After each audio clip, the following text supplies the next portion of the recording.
Continuing now with our reporting on the Secret Service. Joining us from Washington, Ronald Kessler, whose latest book, The First Family Detail, is about the Secret Service. And here in New York City, Dan Bongino, former Secret Service agent who guarded President Obama and President Bush the Younger. Also, he has written a book entitled Life Inside the Bubble. So, Bongino, begin with you. What the heck is going on here?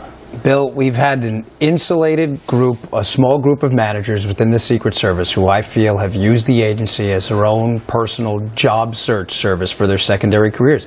That's not to absolve them of the recent failures. It wasn't the managers that chased the man over the fence.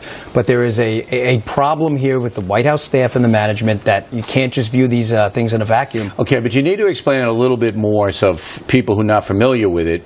You say they're using it as a job search mechanism. What does that mean? Well, they work within DHS and with the White House Department of Homeland Security. Right, Department of Homeland Security. And with the White House staff to almost leverage their networks for their post-Secret Service careers rather than take care of the... So they're not paying attention to detail. Exactly. When you were an agent guarding President Obama and Bush the Younger, was there a morale problem? Not when I first got on the Secret Service in 1999. Matter of fact, the morale was spectacular. The men and women were so proud. You were just waiting for someone to ask you what you did. When I left, Bill, it was in the trash can. And why is that? Because it had grown. Once the Department of Homeland Security shift from Treasury happened, the Secret Service was subjected to this massive new bureaucracy. We used to be a big fish in a small pond in the Treasury. Then we were subjected to this new, unbelievably large agency that just put their foot on the neck. Do you believe the quality of agents deteriorated? In 2003, the Secret Service transferred from the Department of Treasury, as the agent just mentioned, into Homeland Security. Did the quality of agent go down? No, the quality of the agents, because I was an instructor at our academy as well, I thought went up. And that's what makes this so paradoxical, how we have such good people in the rank and file that are consistently So leadership, you say, is what the problem is. They're decimating the agency, Bill. All right. Mr. Kessler, do you agree with that? Do you think that the leadership of the Secret Service is causing these problems? Yes, but I would describe it as a culture within the management of basically penalizing agents, and they are brave and dedicated, for pointing out problems, deficiencies, even potential threats. You saw that happen with the female uniformed officer who reported gunshots. The supervisor overruled her, and then later she said she was afraid to push it because she felt she would be criticized by management. Reported gunshots where, though? Tell the audience what happened. Gunshots at the White House. They were not detected, in fact, until 4 days later. This was another incident where somebody took a rifle, shot across at the windows. The agent heard it, reported it, and you're saying, Mr. Kessler, that was told to shut up. Yeah. Okay. And conversely, the incentive is in order to get ahead, in order to get promoted, you have to go along with the idea that the Secret Service is invincible. You have to so no improvements if you see something that's not quite right. Right. You shut up, and then that's how you get promoted. And really cover up.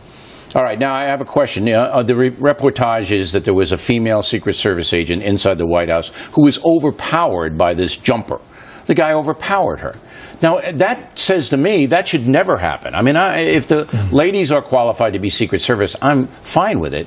But no one-on-one should ever be overpowered. Am I wrong? No, and I know you don't do PC. We have PC'd the physical fitness standards. They're politically correct physical fitness standards are absurd.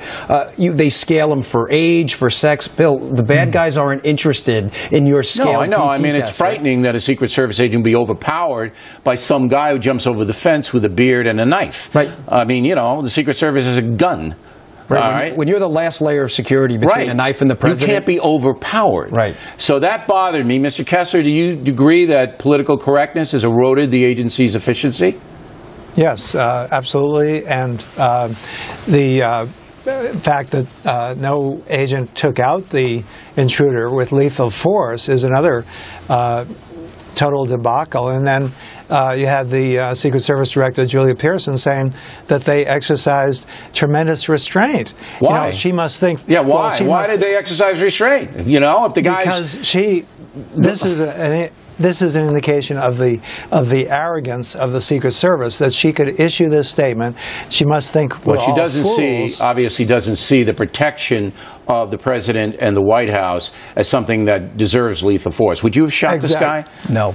You would not Absolutely have shot him? Bill, he was an Iraq war vet with a serious psychological But you don't know disorder. that. No, He's coming at you with a knife on the ground. You wouldn't have shot him? He could have had But the WMD. Secret Service agents and the officers there are trained to look for things like printing on garments. They didn't see it. I have to tell you, You would not have shot him? Nope. But you would have beat him up, I bet. I'd try. Maybe he's not Would you so wait sharp until he anymore. got in the White House and blew up the White House? No, I Dan? would have shot him. Ron, you're not trained to There look you for go. homicides. But this is a Dan fascinating just changed question. his mind. Because he could have had a Dan suicide changed his vest. mind. No, I don't change my mind at all. I wouldn't have shot him. But All right. But We appreciate your let's look honesty. at the bigger picture. I Bill, can't. the I got to bigger go. picture. I got to go. All But right. it's an interesting... The bigger picture is Barack Obama should have replaced the directors a long time ago. All right. Well, now he has. Gentlemen, very interesting. Thank you.